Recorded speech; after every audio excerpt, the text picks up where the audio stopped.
Les Japonais sont très doués pour inventer des histoires terrifiantes, des légendes urbaines. Et aujourd'hui, je vais vous en partager 9, de la plus tranquille à la plus flippante, alors restez bien jusqu'au bout, si vous vous en sentez capable. Posez-vous, prenez un petit truc à manger, baissez un peu la lumière, mais pas trop, et on commence tout de suite avec l'histoire de Satoru-kun. Satoru-kun serait un esprit, un fantôme ou un démon, personne ne connaît vraiment sa nature qui apparaîtrait sous la forme d'un jeune garçon. Il saurait tout sur le passé, le présent et l'avenir et pourrait répondre à toutes les questions qui lui sont posées. Pour l'invoquer, il suffirait de se soumettre à un petit rituel qui nécessite une cabine téléphonique, des pièces de monnaie et un téléphone portable. Insérez quelques pièces dans la cabine téléphonique, composez votre propre numéro de portable puis répétez la phrase suivante. Satoru-kun, Satoru-kun, s'il te plaît, viens ici. Satoru, Satoru, s'il te plaît, montre-toi. Satoru, Satoru, s'il te plaît, montre-toi si tu es là-bas. Raccrochez le combiné, éteignez votre portable et normalement, l'esprit devrait vous appeler dans les 24 heures.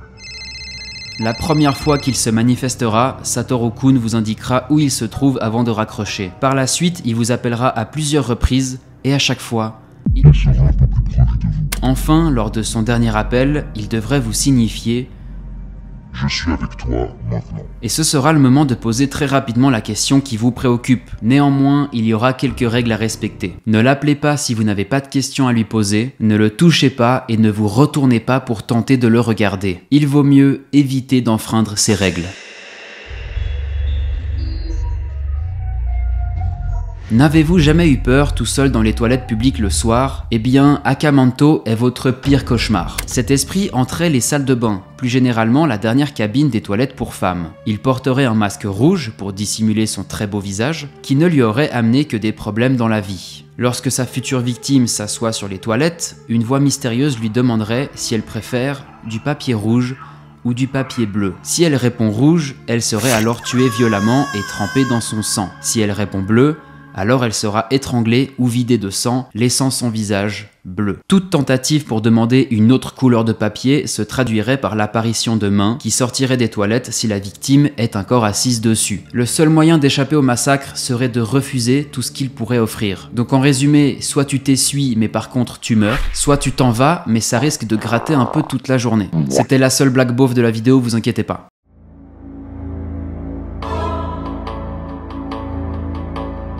Comme son nom l'indique, la fille de l'interstice serait un esprit vivant dans les petits interstices entre les meubles, les portes, les tiroirs, etc. Le genre d'endroit où tu aimerais pas voir une fille morte aux cheveux longs et noirs sortir doucement. En plus, j'imagine bien le bruit de ses mains et de ses pieds au fur et à mesure qu'elle s'avance. La légende affirme que si jamais vous rencontrez son regard, alors la fille de l'interstice vous proposera de jouer à cache-cache. Mais si vous apercevez ses yeux une seconde fois, alors vous serez pris dans une autre dimension ou projeté en enfer.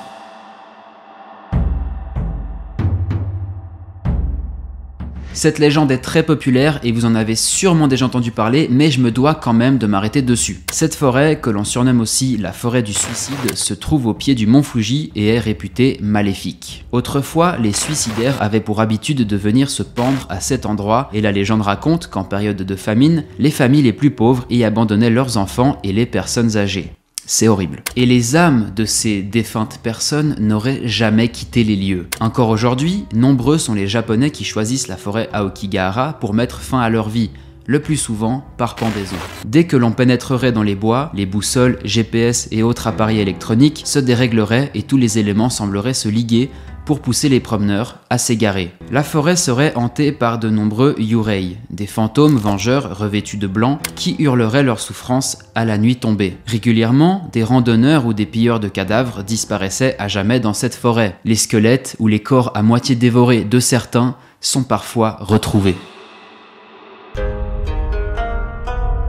C'est une légende que l'on retrouve surtout dans les écoles primaires japonaises. L'histoire raconte qu'un esprit entrait la troisième cabine des toilettes des filles au 3e étage. Il serait l'esprit d'une écolière qui se serait suicidée suite à de l'intimidation et du harcèlement. D'autres disent qu'elle serait morte cachée dans les cabinets lors d'un bombardement. Elle se manifesterait sous la forme d'une petite fille aux cheveux noirs, parfois longs, parfois coupés au carré, au visage pâle et aux grands yeux brillants, vêtue d'un uniforme d'écolière ou d'une jupe rouge. Elle serait inoffensive et ne se montre n'entrerait pas à moins qu'un étudiant téméraire se risque à l'invoquer grâce à un rituel spécifique. Pour la faire venir, il suffirait de taper 3 fois à la 3e porte des toilettes et de dire à haute voix « Est-ce que tu es là, Hanako-san ?» Si c'est le cas, alors elle répondra d'une voix faible.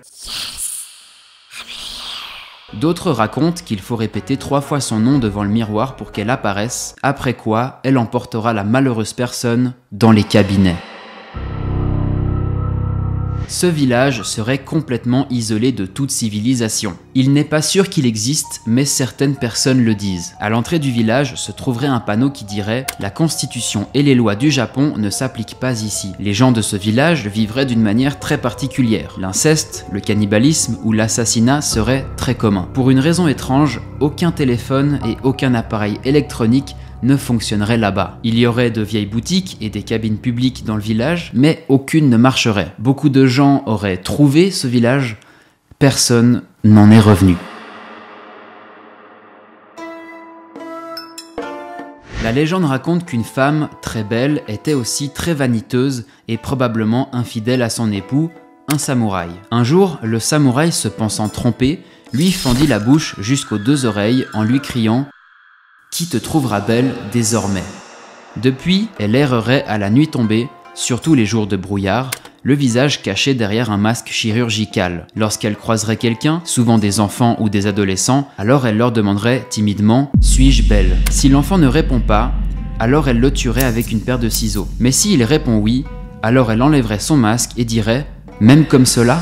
En cas de silence, elle couperait son interlocuteur en 2, mais si le malheureux répond oui, elle lui trancherait sa bouche de la même manière que la sienne, afin qu'il lui ressemble. Il serait impossible de courir loin d'elle, car elle réapparaîtrait instantanément devant vous.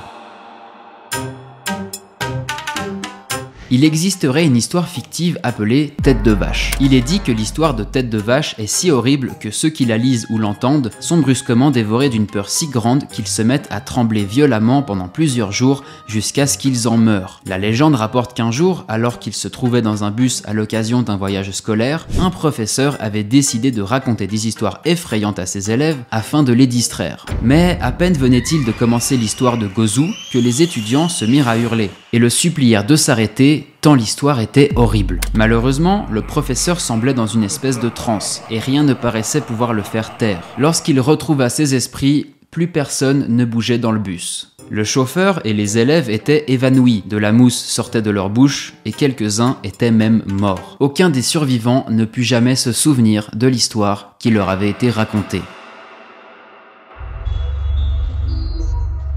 Teke Teke serait le fantôme d'une jeune femme ou d'une jeune fille qui serait tombée sur une voie de chemin de fer et aurait été coupée en 2 par un train venant en sens inverse. Elle serait devenue un esprit vengeur et, armée d'une faux, elle se déplacerait sur ses mains ou ses coudes, laissant traîner son torse sur le sol, ce qui produirait un bruit singulier d'où elle tirerait son nom, Teke Teke. Quand elle croise quelqu'un, si sa victime n'est pas assez rapide, alors elle le couperait en 2 au niveau du torse. Et parfois, la victime deviendrait à son tour un Teke Teke. La légende raconte qu'un écolier rentrait chez lui à la nuit tombée quand il aperçut une belle jeune fille accoudée à sa fenêtre. Les 2 jeunes gens se sourirent brièvement quand soudain la jeune fille sauta par la fenêtre, révélant ainsi son absence de moitié inférieure. Sidéré, le garçon aurait voulu courir, mais il se trouvait incapable de bouger. Il se tenait encore sur le trottoir quand elle le coupa en 2.